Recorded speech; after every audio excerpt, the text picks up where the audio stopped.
What is the leading question? Evidence कौन पढ़ाता है यहाँ पे? कोई पढ़ाता है? कौन पढ़ाता है? सब पढ़ाते हैं? आप पढ़ाते हैं? चलिए, आपसे सवाल है कि एविडेंस लॉ एक्ट में कहीं लिखा है कि सजेशंस के बारे में कुछ लिखा गया है? लीडिंग क्वेश्चन 140 143 हो गया। मैंने लीडिंग क्वेश्चन की बात नहीं करी, सजेशंस की बात करी कि क्या सजेशन डिफेंस काउंसिल पूछेगा। सजेशन वर्ड भी कहीं लिखा है एविडेंस एक्ट में? नहीं है। लेकिन आप जाइए किसी भी ट्रायल कोर्ट में जाइए, सजेशन पूछते नजर आएंगे सब डिफेंस काउंसिल से। कहाँ से आया सजेशन? तो जिसको लॉ जानना है या जिसको बडिंग लॉयर जो है वो बहुत आगे प्रोग्रेस करना चाहता है, कुछ चीज़ें ऐसी हैं जो मुझे नहीं बोलनी चाहिए इस डायस से, वो थोड़ा हम पर्दे पे बात करें तो ज़्यादा अच्छा है। बट कुछ चीज़ें हैं जो सिर्फ लोअर कोर्ट ट्रायल कोर्ट करती है, ठीक है? अगर आपको ट्रायल कोर्ट की सीडी पढ़नी नहीं आती है तो आप नहीं पढ़ पाओगे। हम जब सीडी पढ़ते हैं, हम जब रिमांड देते हैं, क्या हाई कोर्ट में रिमांड होती है? क्या सुप्रीम कोर्ट में रिमांड होती है? रिमांड के क्या क्या नियम हैं, क्या प्रिंसिपल्स हैं? और रिमांड क्या है? रिमांड इज दिस थिंग कि एक पुलिस वाले ने आपके खिलाफ एक मैटर बनाया और कहा मैडम इसको जुडिशियल कस्टडी, 24 घंटे से ज़्यादा तो वो रख नहीं सकता, तो इसको जुडिशियल कस्टडी में ले जाइए, बिकॉज ट्रायल वहीं से शुरू होगा जब उसके खिलाफ चार्जशीट आएगी। तो मजिस्ट्रेट की पावर सबसे पहले वहीं से शुरू होती है और वही सबसे सुप्रीम है उस स्टेज पे। अगर मजिस्ट्रेट कह दे कि ये पुलिस वाले ने जो FIR लिखी है, इस पे जो रिमांड लेने आया है ये गलत है, तो मैटर वहीं खत्म हो जाता है। कल somehow मतलब कभी कभी अपने ऑर्डर जो आप करते हो आपको देख के बड़ा अच्छा लगता है। कल एक मेरा ही ऑर्डर था जब आई वाज सीजन, तो उसमें मेरे सामने चार्जशीट आई थी और चार्जशीट में 377 नहीं था अगेंस्ट द हस्बैंड, बट 161 और 164 में एलिगेशंस थे 377 से रिलेटेड। तो मैंने जब कॉग्निजेंस लिया उसमें तो आई एडेड 377, तो उसके खिलाफ हुई, वो हाई कोर्ट तक गया। तो कल मेरे पास उसका ऑर्डर आया, वो भी एडवोकेट मुझे देके गया कि मैम आपका ऑर्डर जो है ना हाई कोर्ट से भी अपील होके आया है।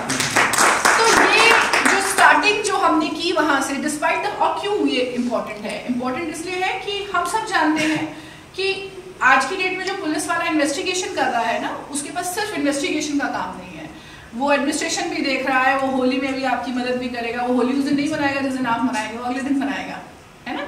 तो उसके पास बहुत सारे काम है। कभी कभी ऐसा होता है इधर से कुछ आया तो इन्वेस्टिगेशन इधर की तरफ चलने लग गई, कभी कभी इधर की तरफ चलने लग जाती है। तो हमें ही ढूंढना होता है कि सच्चाई कहाँ से जा रही है, उस लेवल पे जहाँ पे हम ट्रायल कोर्ट में काम करते हैं। तो मुझे लगता है अगर आपको बडिंग मतलब बहुत अच्छी चीज़ के बारे मतलब आप बहुत अच्छा एडवोकेट बनना चाहते हो तो स्टार्ट कीजिए, कुछ दिन नीचे देखिए, कुछ दिन नीचे का काम समझिए, उसके बाद आपको पता होगा कि कौन से ग्रे एरियाज हैं। उन ग्रे एरियाज को जब आप वर्क करोगे और हाई कोर्ट में काम करोगे तो आप एक बेटर लॉयर होगे, ठीक है? और जब उस एक्सपीरियंस को लेके आप सुप्रीम कोर्ट जाओगे, बिकॉज मैं ये नहीं कहूँगी कभी कि आप ट्रायल कोर्ट में ही रहो, बिकॉज अल्टीमेटली आपको एम हाई करना है, aim high in your life. लेकिन उस एक्सपीरियंस को लेके चलिए जिससे जहाँ से नींव अपनी स्ट्रॉन्ग रखिए, ठीक है? मैं हमेशा यही कहती हूँ, नींव स्ट्रॉन्ग होगी तभी आपका जो बिल्डिंग है वो मजबूत होगी।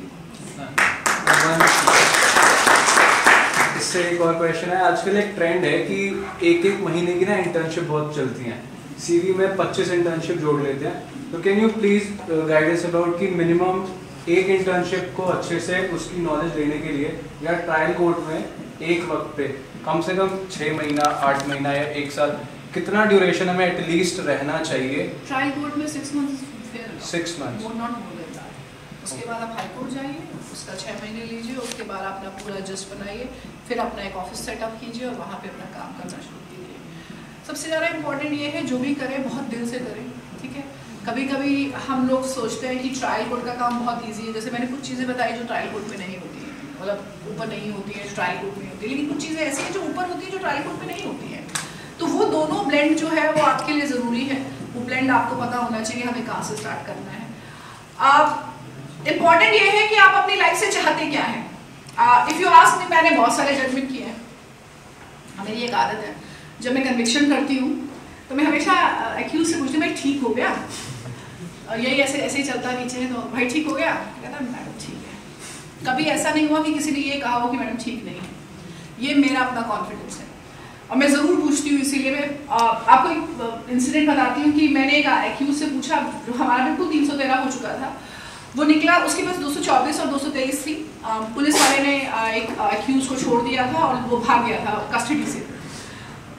तो मेरे को जब मैंने फाइल देखी तो रजिस्टर मेंटेन थे, जब वो कोर्ट में जो अंदर होती है जहाँ उनको रखा जाता है वहाँ का रजिस्टर मेंटेन था, उसके आगे का रजिस्टर भी मेंटेन था। उसने एंट्री भी कराई पुलिस वाले ने, क्योंकि पुलिस वाला भी उसमें इन्वॉल्व, मतलब केस था उसके खिलाफ। तो मैंने उसी से पूछा, मैंने कहा तुम ये बताओ तुम निकले कैसे वहाँ से? एंट्री के अकॉर्डिंगली तो तुम वहाँ पे थे और रजिस्ट्री कहती है कि तुमको उसने, पुलिस वाले ने जो तुमको लेके आया था उसने तुम्हें अंदर छोड़ा।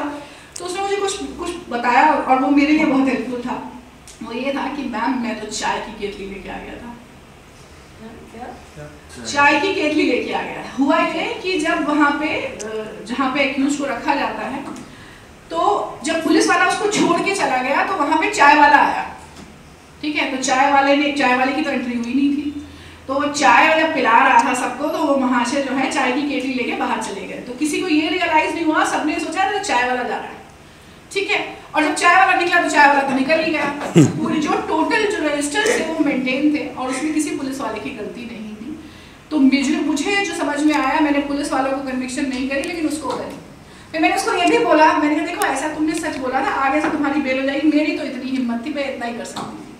तो ये जो है आपको, अगर आप उनसे बात, मैं अपना तरफ से ऐसा करती हूँ, मैं जरूर बात करती हूँ, मैं पूछने की कोशिश जरूर करती हूँ, क्योंकि उससे आपको जरूर कुछ ना कुछ इनपुट मिलते हैं। तो एक एक्सपीरियंस है।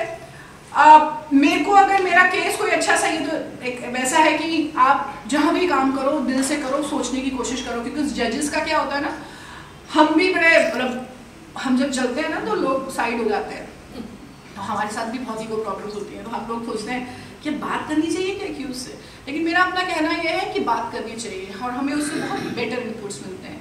लेकिन मेरा सबसे अच्छा एक्सपीरियंस ये है कि मैंने अगर कभी, एक बार मैंने एक महिला की हेल्प करी थी